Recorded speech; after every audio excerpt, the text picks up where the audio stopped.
Bonjour, je m'appelle Julien Biren, je suis responsable de la sécurité des systèmes d'information de Synetis et responsable de l'activité gouvernance, risque et conformité.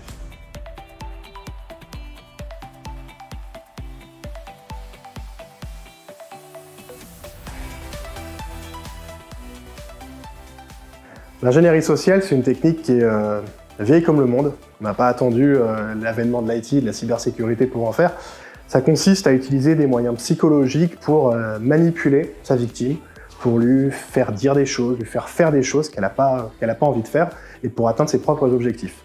On peut voir un peu l'ingénierie sociale comme une manière de hacker le cerveau de ses victimes.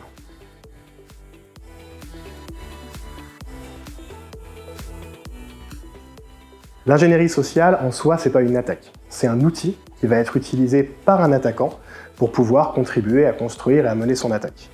On sait qu'aujourd'hui, il y a 90% des attaques qui passent par le facteur humain. Et ben, l'ingénierie sociale, c'est pour ça qu'elle est aussi utilisée. On va la voir dans des sujets qui sont extrêmement simples, comme par exemple des mails de phishing.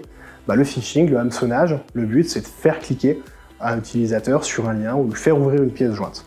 On utilise des techniques d'ingénierie sociale pour essayer de le pousser à le faire, en lui faisant miroiter quelque chose, en lui donnant un sentiment d'urgence. Mais on va aussi l'utiliser dans des scénarios qui sont beaucoup plus évolués. On va voir ce qu'on va appeler par exemple l'attaque au président. On va essayer, via un sentiment d'urgence, de faire exécuter un virement, de faire exécuter une opération à quelqu'un. On est exactement dans l'ingénierie sociale. C'est une technique d'escroquerie.